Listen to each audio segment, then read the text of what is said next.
Well, Eugene Garvin, it's great to catch up with you.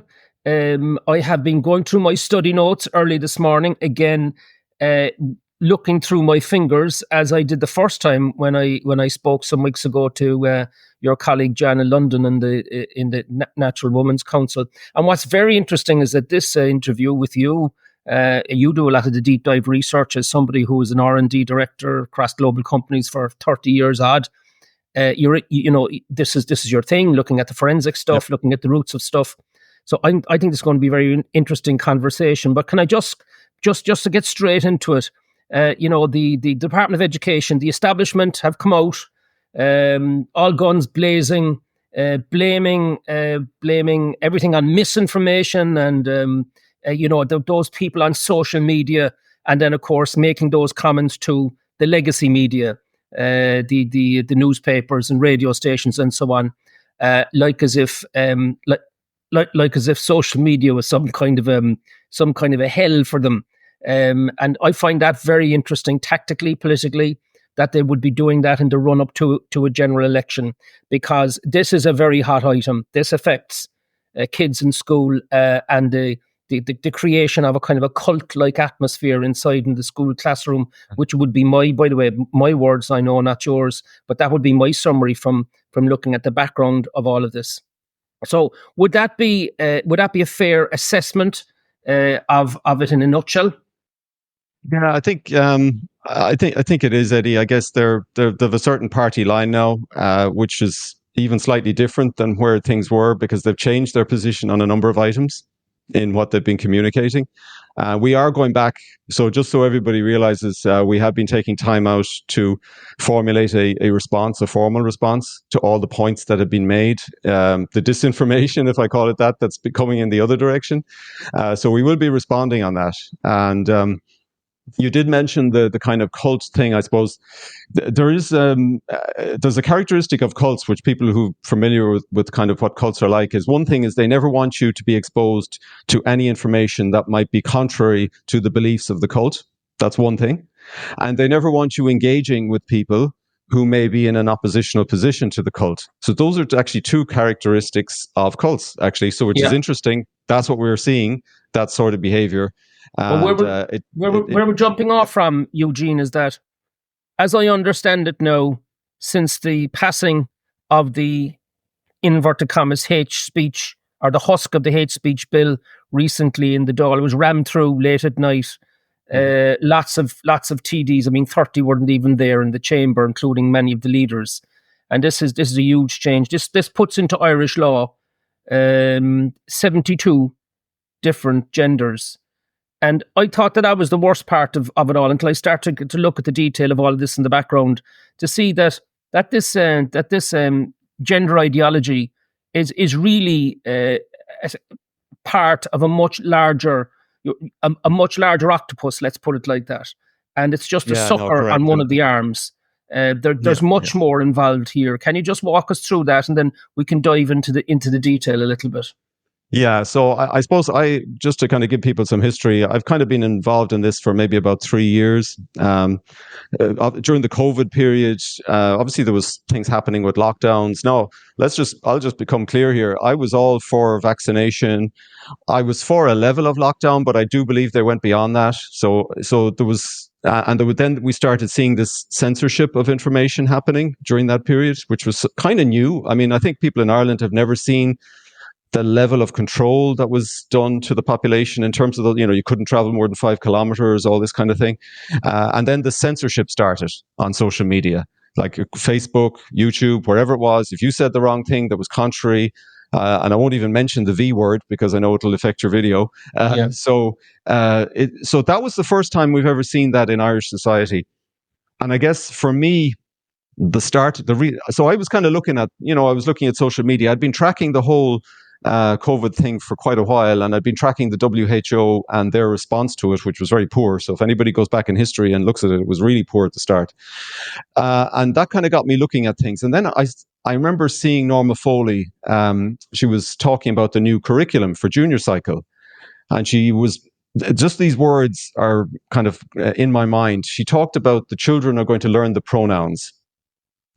So that kind of raised alarm bells for me, because I knew what that meant. I had done enough at that stage to know what that would mean in the classroom environment and all the other things that would come into the classroom associated with that. And I guess that's when I started digging deeper to find out, what was going on here. Now, it's probably the kind of sex and gender stuff which most people have visibility to. It's fair to say, and that's what's in the news right now with the whistleblower and all of that. But it's actually much bigger than that. And that's what I kind of discovered. And it goes back a long way. Like I found out about queer theory. Most people probably don't know what queer theory is. We'll get into that. Well, let's get into it. So, listen, this is new to me as well, so I can help people along.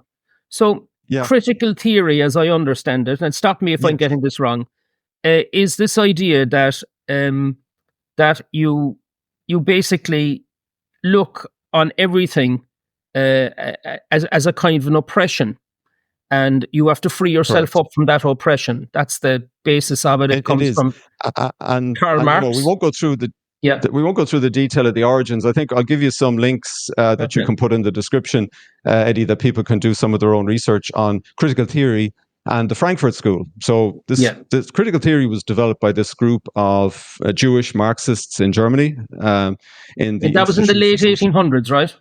This was in the 1920s. Oh, the 1920s, right. So this was just after the whole Russian Revolution had taken place, and they were basically, disappointed that Marxism hadn't caught on in the other Western countries, and they didn't see it happening. So they said, we're going to have to change tack here. The sort of previous approach of seizing the means of production and the proletariat rising up and all that kind of thing, they didn't see that was going to happen in Europe.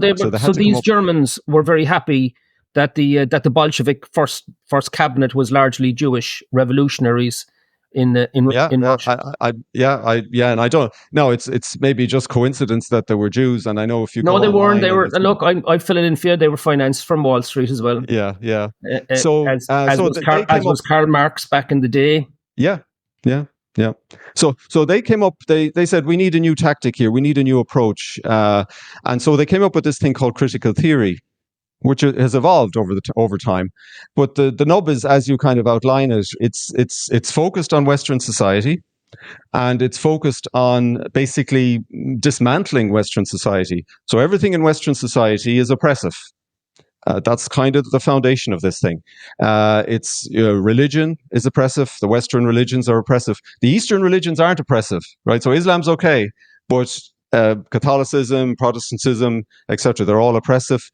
The whole, our art and our culture is oppressive because it's just a means of kind of reproducing capitalism. It's, so it's all oppressive. The nature of sexuality, and this is where it kind of gets interesting. This is where it kind of touches on the sex and gender side of things, that the kind of heteronormative sexuality and the norms around that are seen as oppressive. So you've got to break out from that. You've got to transgress that. You've got to dismantle that. The nature of the gender binary is oppressive. So you've got to break that down. This is where the whole notion of genders and multiple genders ultimately comes from. And obviously it gets built on by other theorists over time, people like Judith Butler. But that's kind of the foundation of it. So they believe so all of the aspects of Western culture, you have to break down. That's what they're oppressive. Yeah, well, the word I ran across with some frequency was dismantle. They want to dismantle. Yeah. And decolonize. Decolonize is another term you'll hear used, right? You'll hear the term decolonize the curriculum. Take all of the whiteness, take all of the Eurocentric elements of the curriculum out. Take all of the nationalistic elements, because one of the points these people that's oppressive. That's oppression. Yeah. The notion of sovereignty, your national boundaries is oppressive. You need to have open borders. But people will. Can I just pause you there, Eugene? People will find this. Could just bring this down to brass tacks for me first. I can nearly hear them think. Are you saying to me, because it sounds absolutely bizarre, that an ideology has flowed into Ireland from UNESCO, UN sources, where it has germinated since 20 or 30 years ago, and it's flowing now through the Irish curriculum, which has been adjusted for the junior cycle already, which is age 12 plus, There's plans to do this for the for kiddies between 5 and 12 by September next year. And the question I'm asking myself as well, when it flows from the UN into Ireland, where is it flowing through in Ireland and then flowing out into the lobbying? Clearly, that's going on in the education system to drive this thing through. Yeah.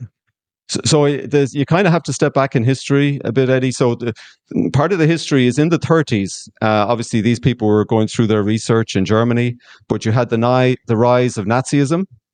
So these were Jews. So they needed to get out of Germany in the 30s. And they went to the US. They went to Columbia University in the US. They were welcomed in by the communists over there who were glad to see them, and they brought them in. So they actually continued their work in America. And that's how this got into America. That's how this got into the university system in America. A lot of them stayed on in America. Some of them went back after the war to reestablish the Institute for Research back in Frankfurt again. So other ones stayed there, and they continued publishing, lecturing, and basically spreading their message, spreading critical theory, developing critical theory, writing books on critical theory. And, sorry, just we brought up America. So this flows into critical race theory then as well, is it? Because that's been... It does. That's currently on the agenda at the US presidential election. Yeah, I know. Now, it is important. Some of this, there's a kind of a dovetail that happens. So in the kind of 60s, there was an awful lot of left-wing, protests in the 60s. There was the sexual revolution. There was obviously the whole things around race, the race riots and all kinds of things. So there was an awful lot of leftist activity in the 60s, early 70s. And a lot of those people basically, when that was finished, and it really wasn't successful because there was a lot of violence and people didn't like it. But a lot of those people went into academia, and they started taking up posts in academia, and they focused their positions in academia on education, because the way to reproduce, the Marxist thought and that whole ideology is to control education. So those people started in the early 70s, in the 80s, they went into education, and they basically turned the whole field of academia from an education perspective to the left. And there's one of the books I'll reference is this book here, which basically talks about how that happened. It's an interesting read, The Critical Turn in Education. And they use basically the term critical is basically used as it's a moniker, it's a term associated with leftist education. And you see it in the Irish curriculum today. If you look at the Irish, at the curriculum for either the junior cycle or even the primary curriculum, you'll see the term critical. Sometimes they use critical thinking, but it's not actually critical thinking they mean. It's the critical form, the critical theory form of this. In other words, that you're likely being oppressed and you're a victim, and that you need to tear society apart to equalize it. Correct. Yeah.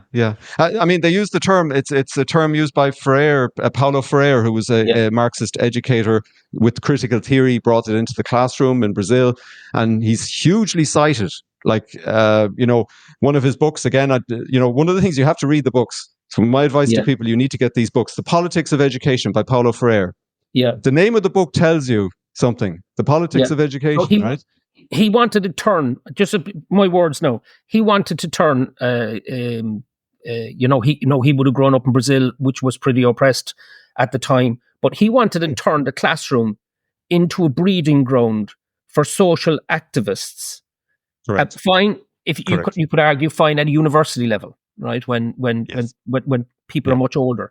But we're seeing this coming in and about to hit kids as young as 5 years of age, and getting them to see the world other than the way the rest of us would see the world, and see it as a set of oppression against them, not just along the lines of social justice, but also along the lines of gender. And remember, we've 72 of those now at the last count, and also climate change. And this then connects to, stop me if I'm wrong, this then connects to the United Nations Sustainable Development Goals 2030. It's all interconnected.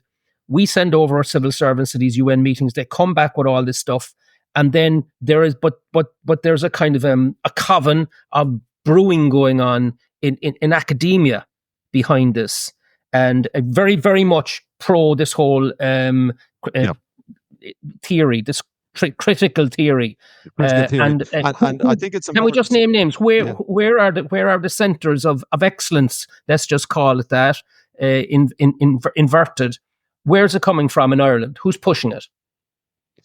I think we're seeing it particularly with regard to the primary curriculum and obviously the SPHE course. We're seeing it in DCU. We do have there's UNESCO representatives in DCU and in Galway. I think it's across academia. Galway University and DCU would be the two. Yeah, the university. centers. So, but this theory has taken root in the humanities departments across most Western European or most Western universities in general, in Ireland, everywhere, over the last 20, 30 years. This has taken root, this whole notion of critical theory, and it's combined with postmodernism.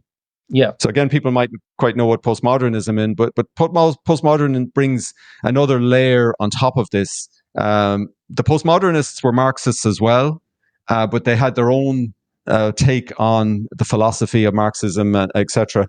And that just kind of added to it. It added certain dimensions to it. But let me help you there. The postmodernists believe that there's no universal truths. There's no fixed identities. But here's the point. But they do believe in systemic racism. They do see that as a universal truth. So there's a contradiction going on with postmodernism, because there's certain things they do believe in oppression. This whole notion of oppression and social justice to overcome oppression. So, and the whole thing of what underpins critical race theory in terms of systemic racism, whiteness, white privilege, the notion of white privilege. They see those as absolutes, and you can't debate them. So all of these terms. Sorry, most people will find this mind blowing. Just say what? I can nearly hear them saying it. It's like there's a word factory, and they're in it, and we're not, and it's being pushed through the curriculums. Then at our children, the children are being given books that are being kept in the classroom and not coming home to mum and dad, and in some cases, kids in classroom and in these SPHE, we used to call it civics years ago. This SPHE. Oh, CSPE, yeah. CSPE is the subject. Yeah, they're being told whatever is discussed in the classroom, not to be reporting at home. And there's proposals that the play around this will be a combination of the children making it along with the teacher. Like it'll be a collaboration between the two sides. Co-production, yeah. A co-production of all of this stuff. Yeah. And then it gets into, because I've seen the docs, listened to Jana talk about it, I've seen the stuff, when it reaches, as young as 12 years of age, they're talking openly about things like group masturbation and rimming and anal sex. It's just mind-blowing that's actually there, and it's been stood over. And the actual genesis of all of this is that we have to reform the basic unit of society, which is what's happening when you indoctrinate kids this way, in order to create agents for social change to equalize the world as they see it into the future. I mean, that's the nub of it, isn't it? It is, and people again they struggle with the sexuality aspect of it. But when you think of it, that the view is that heteronormative view of sexuality, that more conservative view of sexuality, that's seen, and even childhood innocence, the notion of childhood innocence, they're all seen as oppressive structures. They need to be dismantled. And there's one of the queer theorists is a lady called Gail Rubin, and we've covered her in a couple of our videos. And she had a thing called the charmed circle. So the charmed circle was the kind of normal sexuality. And then she had a thing called the outer limits. And we'll put a link to the description because you can download it and have a read of it. And the outer limits would be these other things that we're talking about, these other sexual practices, their adult kinks and fetishes, intergenerational sex, sex in public places, all of this kind of thing. And that's because you have to break down the norm.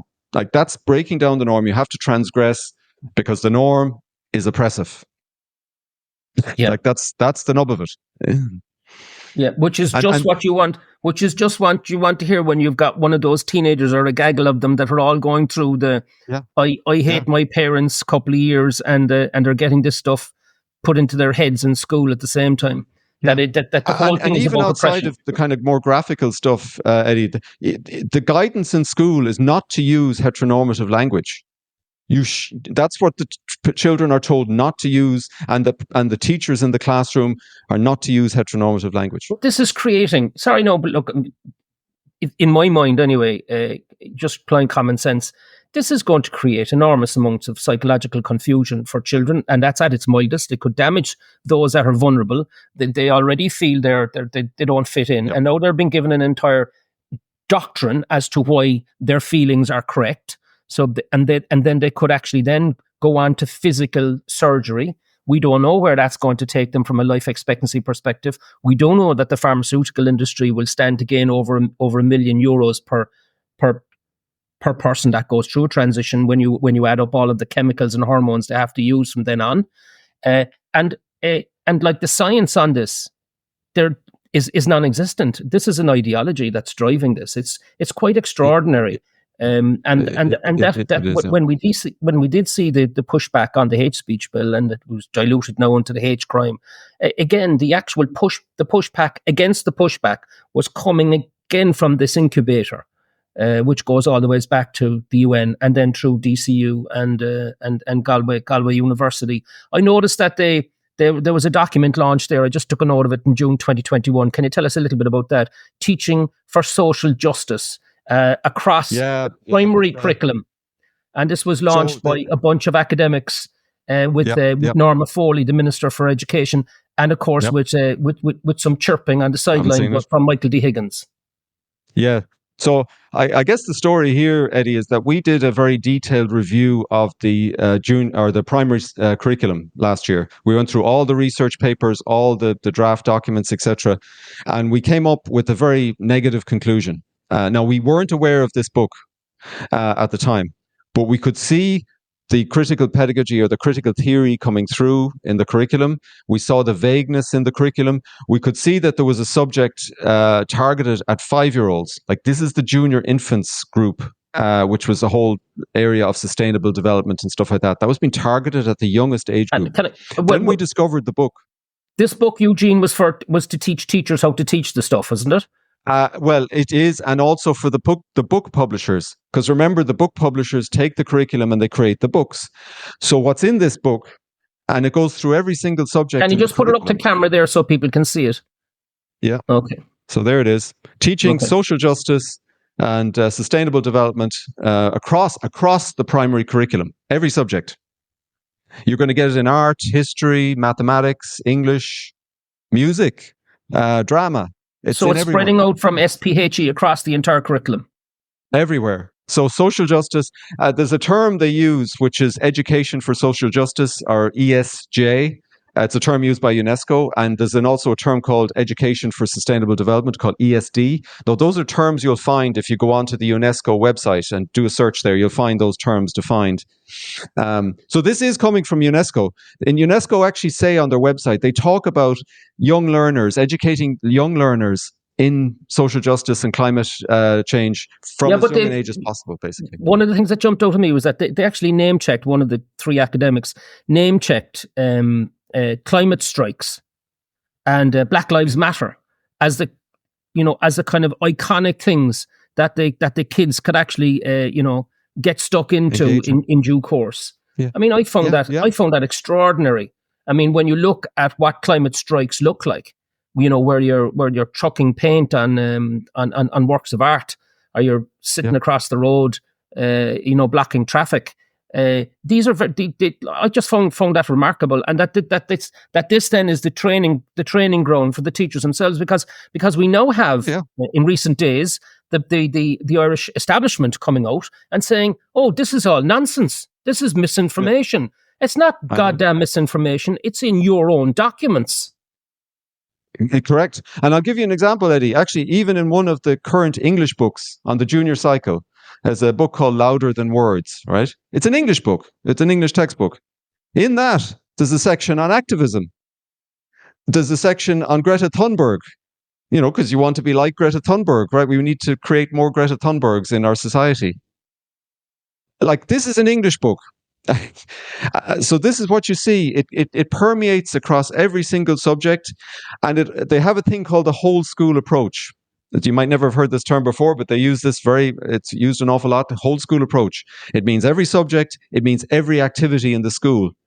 It means you're going to have special climate days at the school, or activist days at the school, or whatever it is.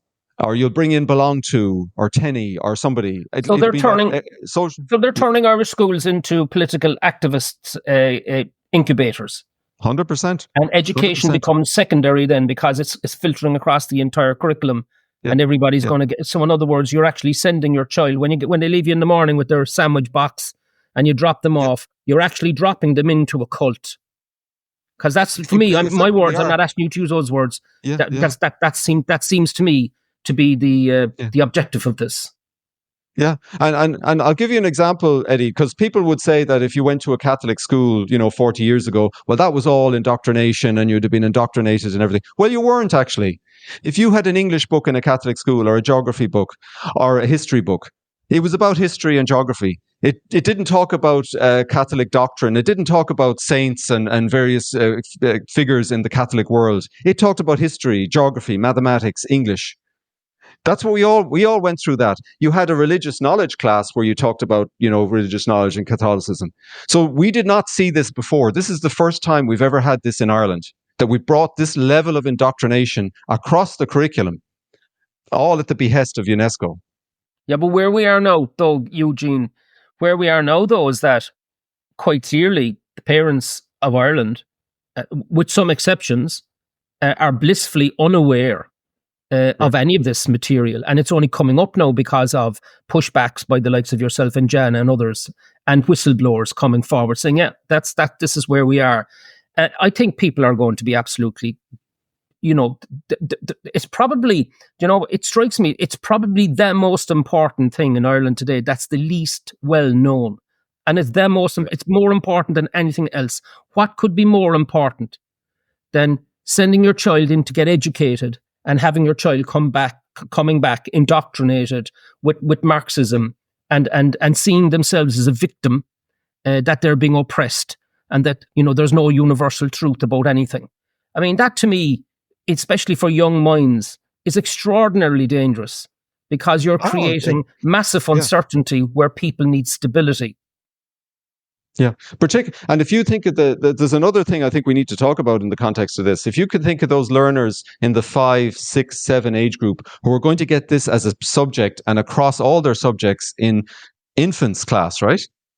Junior infants, high infants, first class, second class. You should be learning your English in those years. You should be learning your mathematics and maybe doing a bit of history and a bit of geography. Not this stuff. Whereas now this stuff is going to replace your English. It's going to replace your mathematics. It's going to dumb you down.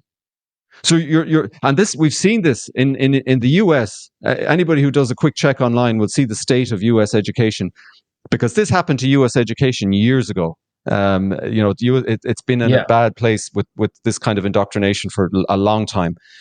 And also the mechanisms they use for reading, etc. So you're going to dumb down. You're going to have your children. This is the real issue. Is not only are they going to, because you might be a leftist and you might agree with all of sustainability and all this stuff, but do you agree with your child not actually getting a proper education anymore because they're going to be doing this all day long in every subject? That's the issue. And when you see then, I mean, just to switch it over then to the US, back to the US there, and the presidential election is just around the corner.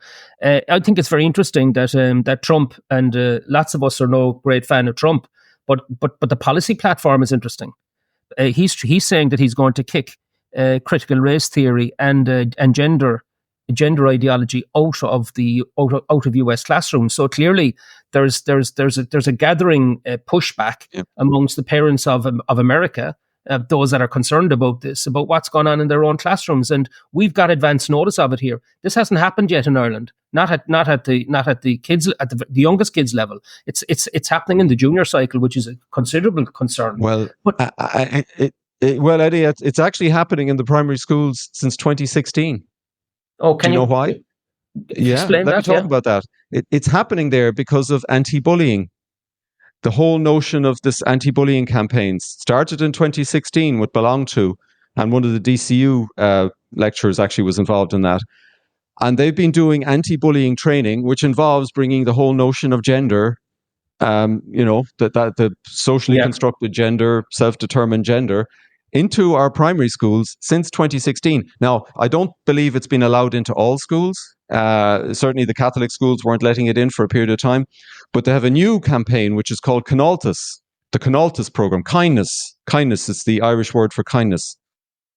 And again, that's bringing all of these things in they use terms like inclusion, right? Inclusion, be kind.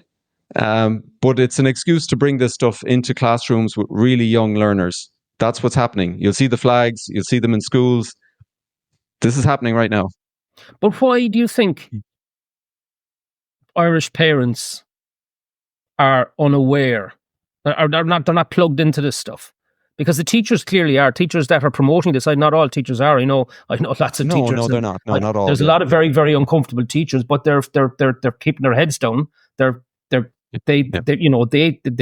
genuinely concerned, but they're waiting for leadership to take place inside. And the teachers, I said this to Jan when I'm speaking to her. I mean, the most noisy, most effective professional lobby group in the country in the trade union area, you could argue, is teachers. I mean, you don't want to turn up to one of their AGMs when you're Minister for Education and they've got to be in their bonnet about something, because these people can certainly be heard, but there's complete silence on this. Well, some of that was down to the recent pay agreement from last year, where there was kind of an agreement with the teaching unions to go with the curriculum in return for the pay agreement that they got last year. So we've seen that. Like the group we're part of, and this is the point, when people talk about disinformation, misinformation, we're part of a group of hundreds of teachers and parents. Yeah. At both primary and secondary level. So we see it firsthand. We see the notices that go to the teachers. Like, we see them. We had a teacher actually on that course in DCU. She attended it. She was there. We've seen all the material. So you've got hundreds. We've seen all the references from it. You've hundreds of teachers on your database. Basically, you're feeding in information from the inside. Yeah. Meanwhile, the Department of Education are coming up and saying, "No, it's only all misinformation, disinformation. Right. Nothing to see here." But there is something to see here, because as recently as July, as I recall, Micheál Martin was over signing Ireland up for the latest update from the UN, which is the Pact for the Future. Apparently, we're signed up for that. Well, thanks very much for letting us know. What's all that about? Well, it's the Sustainable Development Goals that are the target for a lot of this material. In other words, dismantle society and put it back in a different way and hit these Sustainable Development Goals while you're at it. Yeah. Yeah. Well, there's one of the Sustainable Development Goals, SDG 4, is education. And one of the goals of that particular Sustainable Development Goal is to teach or indoctrinate children in sustainable development and social justice. When I was going through some of the material, I also ran across this from this reference. It was the second time I ran across it to a conference in Morocco in 2018. And this again, we signed up to it. Well, thanks for letting us know. We signed up for that as well, did we? And this has to do with migration. It's a migration pact, and in it, it's from a subsidiary of the UN called the International Organization for Migration, IOM, which was set up in 1951. And they're basically saying, it just jumped out at me, that migration is a powerful driver of sustainable development. In other words, if you want to achieve these goals, you need open borders to equalize society as between, say, Europe and North Africa. And by the way, we're teaching the kids in the classroom all of this stuff through this critical theory impulse through the curriculum, and it's Marxist in its orientation. Now, what I found very interesting to listen to, and thank you for sending me the link, by the way. I was aware of this speech, but I hadn't listened to it in detail, was the speech from the Argentine leader, Milei. I think I'm pronouncing his Javier Milei. And he's basically saying, guys, we've had 50 years of this collectivism, this collective equalized nonsense in Argentina, and it's destroyed us. And there's no way we're signing up for anything from the UN, which is taking what happened in Argentina and trying to do it on a global basis. It just doesn't work. You can't centrally control like that. If you do that, you create all sorts of distortions. And it's just not possible. In other words, socialism doesn't work on a global basis. You will have to come at it in a different manner. I found that very interesting, especially watching what the likes of Trump is now saying on the stump as the US presidential election, because I think that the pivot point is actually behind us.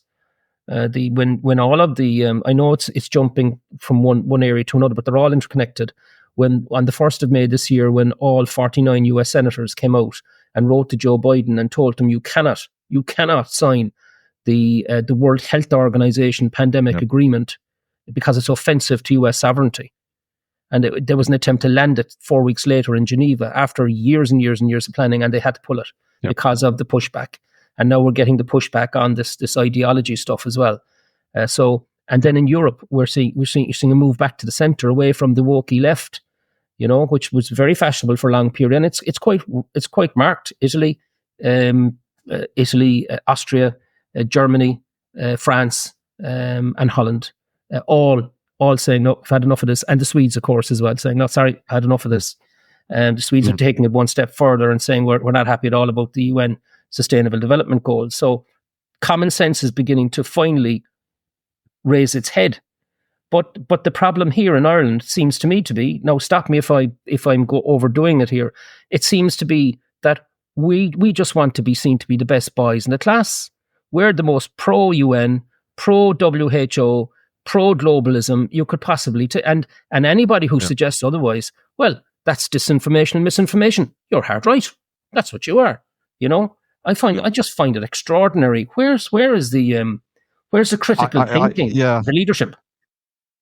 I think one of the explanations is possibly the level of multinational investment in Ireland, and that's having a huge influence, and they're influencing the government.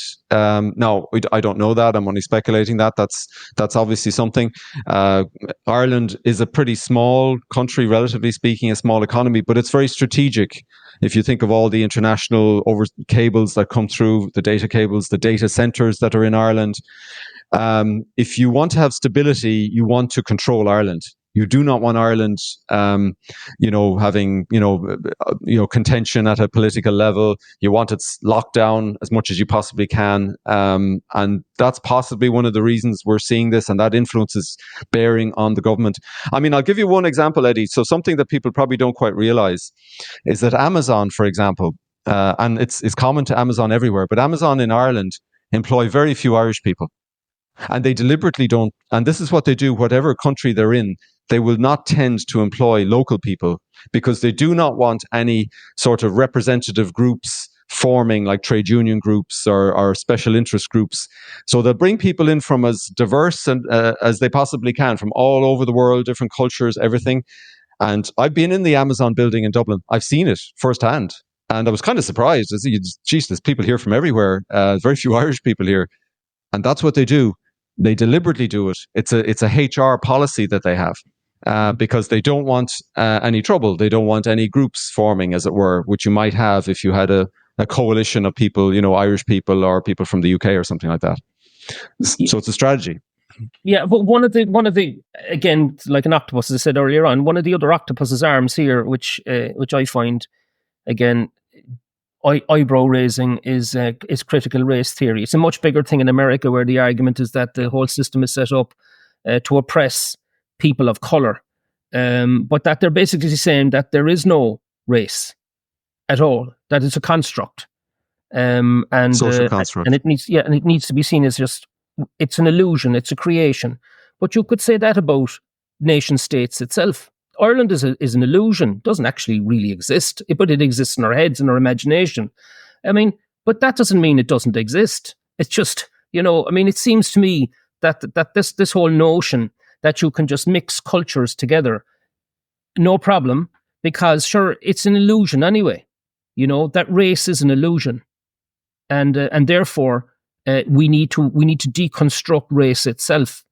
And that to me is the complete abdication of border control. Therefore, if that's the case, sure, what's the point? Just throw them all together into a big melting pot. Sure, they'll be grand. They'll figure it out. Sure, the Irish are a bit of crack. We'll bring that to the party, and somebody else will bring the serious thinking. Sure, it'll be grand on the night. Sure, of course it won't.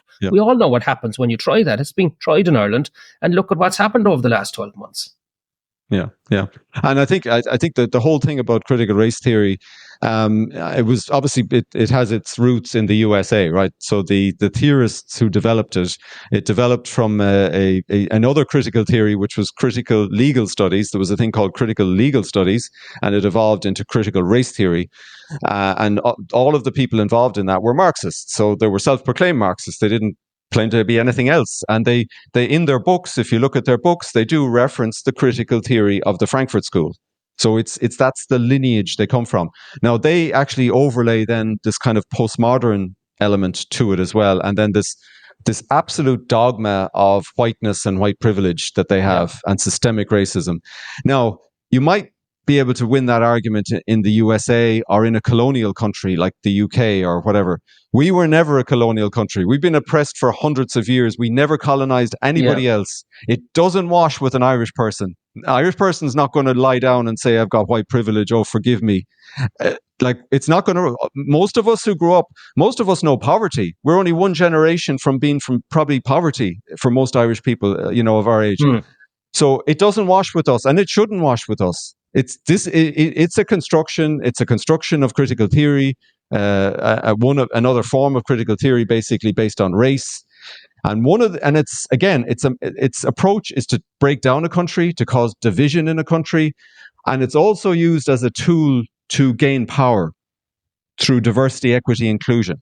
This whole notion of being able to come in and we have to be more diverse, so we have to put a Marxist in charge of the diversity and the hiring in the organization now, be it a university or a business or something. So we need to bring in a Marxist who's educated in race theory to now control the hiring policy in the organization. See how it works? Absolutely. Yeah. But I think what's remarkable here is a number of things. Number one, parents are not tuned into this. Number two, if they were, they would be horrified, and they can get into the detail of it. In terms of if they don't, this is broadly going across the entire curriculum. The education system, as we've known it, is being fundamentally rechanged at the grassroots level. It will be. They'll have their job done by the end of next year when they bring it in to the very youngest kids and the youngest, don't die infants, and then it's game on. I mean, they can then indoctrinate the children with all this nonsense. Gender ideology is nonsense. It's not science. That's my view. I mean, all day long I'll let somebody be what they want, but impinging my right to free speech or my freedom so that you can pretend you're something other than what you are, to me is just nonsense. And enshrining it in law and creating a kind of a protected class around that is just crazy. But that's what's actually happening because people are letting it happen because they're not in the know. So what do you say then if you're standing up in front of 1,000 Irish parents in the morning and they're just after getting a dose of this for the very first time? What do you say to them? What can they do? What can we do? What I've said to any parents I've ever talked to on this is you have to inform yourself. Like, that's one thing. You need to understand this more, a bit more. One of the problems is who is ever going to read a book by Paulo Freire? I never did, but I did. When I learned about this stuff, you have to read queer theory. You have to read critical theory to understand it, to understand the mindset, and then you can fight it. Until you've read the books, you can't fight it because you won't fully understand it. Now, we will. I'm going to give you a few links, Eddie. There's some really good links, I think, reference links that people can click on, some good YouTubes. But YouTubes aren't enough. You need to read these books. For example, Queer Theory, Saint Foucault, a book, one of the foundational texts of queer theory. There's some pretty horrific stuff in this. It talks about fisting. It's one of the things, it defines, queer theory is defined in this book. If you don't read this book, you really don't know. The other thing is that one of the books that the teachers themselves now would be reading in order to prepare themselves for the courses? No, I don't think so. You see, most of the teachers don't get exposed to this. Not necessarily. They will get exposed to Paulo Freire. So they will get a book like that, right? They will read that. But the other thing you can check is if you, like, for example, we do know some of the academics involved in the SPHE course in DCU, So one of the things you can do is go into Google Scholar, type in their name and do a search and look at the papers. Just look at the titles of the papers, open up the papers and read the text, and you'll see how horrific some of this is. You'll see how outrageous it is. And it's the same for the educators on the SPHE course. It's queer theory, it's feminist theory. It talks about... But the heavy book there that you mentioned isn't their book. That's a separate book. That's a queer... What do you call it? Can you just bring up the book on queer theory? Is that no? That's a separate book. It's written by a guy called David Halperin. Yeah. He passed away. He talks about a guy called Michel Foucault. We haven't talked about a guy called Michel Foucault. Michel Foucault is one of the most cited academics in the world right now. He was a postmodernist, and he was one of the foundational fathers of queer theory. So it's hugely influential. People in academia are bought into this. They read these books. They read Foucault's his books, and they believe this stuff, and they look to bring it into classrooms. And it's not suitable for classrooms. Okay, but let's just switch to him. In essence, what is Foucault saying in his text, in his preaching? Well, he's it's going back to this notion of oppression and being able to get away have transgressive sexuality, that should be perfectly fine for everybody. It should be legal. Michel Foucault was a group of a number of postmodernists who were actually advocating for underage sex, like with I think down to 11 years of age, and they were advocating for this in France at the time. And the view would be that, assuming those children were educated in the sexuality, for example, they could consent to having relations with an adult, trusted adult, as it were. That's the way it would have been termed. Like, that's horrific. Most people would see that's absolutely horrific. Sorry, most people would see that. This is what we're talking about. Most people, Eugene, would see that as satanic, not just horrific. I know. It's and he's not the only one. If you read Gail Rubin, who's another queer theorist, she talks about the stigma associated with boy lovers. Like, why is there a stigma with boy? Like, you know what that means, right? This is the issue with queer theory. It's transgressing, and it's transgressing too far. So you might think I'm progressive. Oh, I'm really progressive. I want to expose my children to, sexuality, and they shouldn't feel any way bad about it or anything like that. But this goes, I think, farther than most people, even progressive people, would be comfortable with. Okay, well then, can I just ask you a question then, right? Okay, so I'm a teacher, and I'm listening to this, and I'm saying, not sure, I haven't heard any of this. I know there's a bits of it around, but the point is, the actual books themselves that are going into the curriculum. In the cycles, right? The books that are going in, from what I understand, you're saying is that the books themselves the content is being decided by the printer on the basis of these master texts, the curriculum, yeah, and that they're not being screened; they're just going straight into schools. There's no health and safety. There's no health and safety check at all. No, there isn't, Eddie. And I mean, this is when we did the video potentially damaging psychological, I would say, assault on our children is not even being checked from a health and safety perspective. But if they were putting in a new classroom or a kitchen, that would be checked from a health and safety perspective, but not the content that are going into their little minds inside in school. Yeah. I mean, there was a 13-person panel who developed the SPHE curriculum for the junior cycle. They were all women, actually, which I think was a problem as well. They didn't have any men on that panel. But there was nobody on that panel from a child welfare perspective who was considering the impact, on an 11, 12-year-old child and up the sort of progression beyond that, as to whether this is actually suitable or not. And that's the same with the books. There's been nobody vetting those books.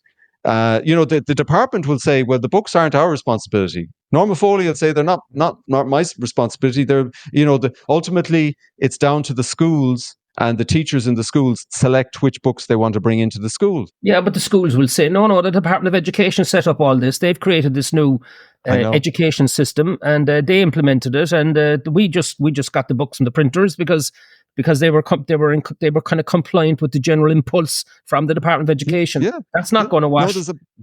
If you get parents getting pretty hot under the collar about what their child has come home with, that's not going to hold water.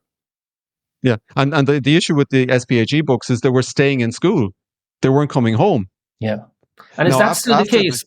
Is that a ruling, by the way, or is it a practice?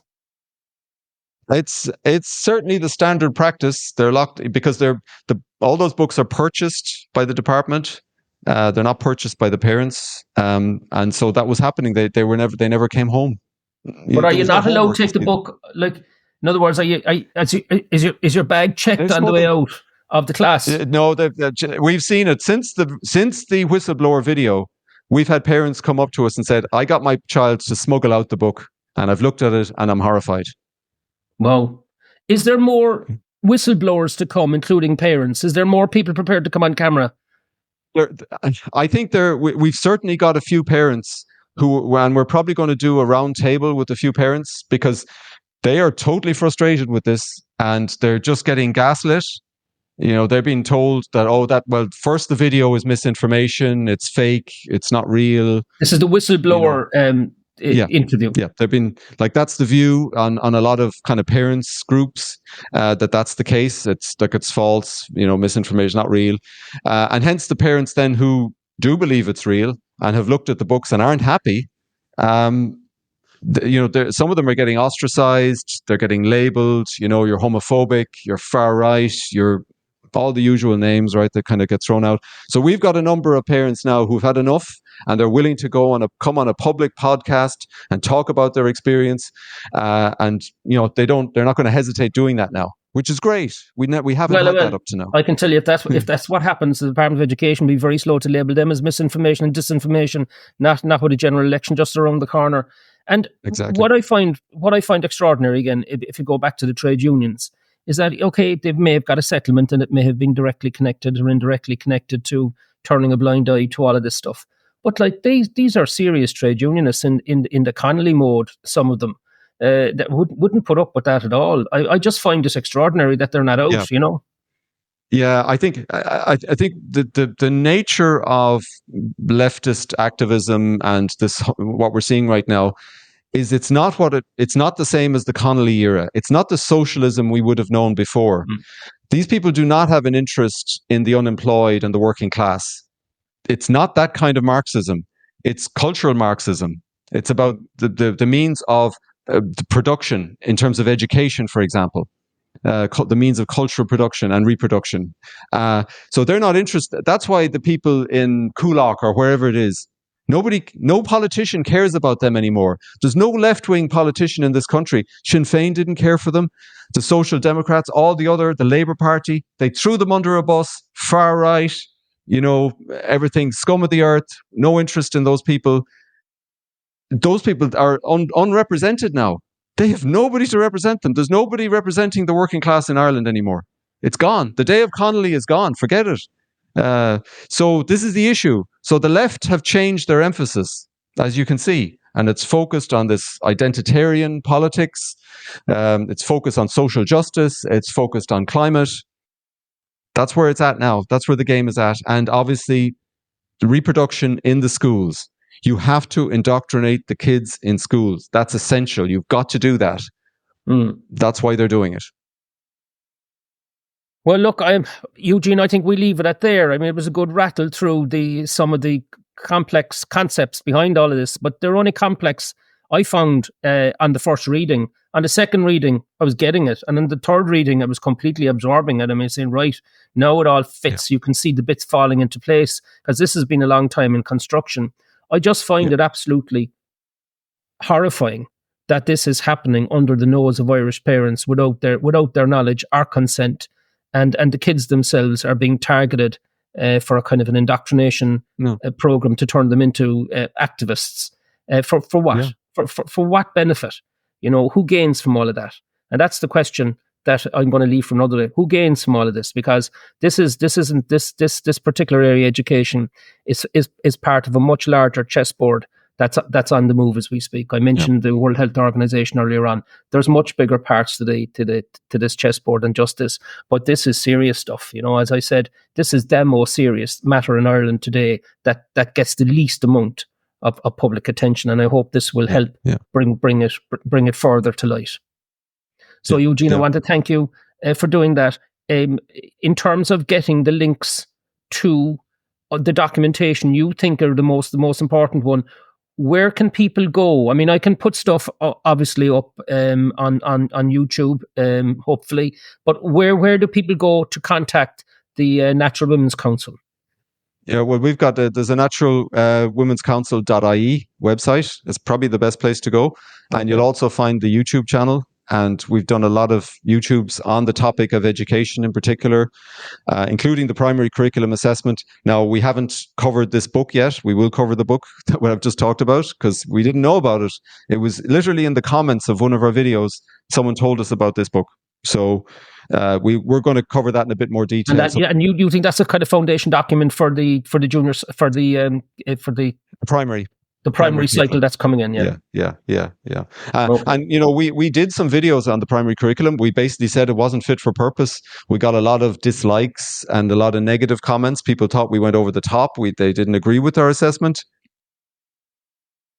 It's there, yeah. It's in the book. Yeah. Like, we didn't have the book at the time, but we could see it in the curriculum. So people can now, when we go through the book, actually, I will be giving you a link, Eddie, that you can get the first chapter of this book as a downloadable document. You can just have a read of it, and you can actually get the table of contents online as well, so you can see how they lay out the table of contents. It kind of tells you how they're doing it on each subject. And Eugene, how are you financing all of this yourselves? I mean, how are you managing to do it? It's a lot of work. It's basically pro bono in terms of our own time and effort and stuff like that. Now, we do get people who sponsor things like leaflets. Okay. People who will sponsor, our Zoom. Do you have a donation line?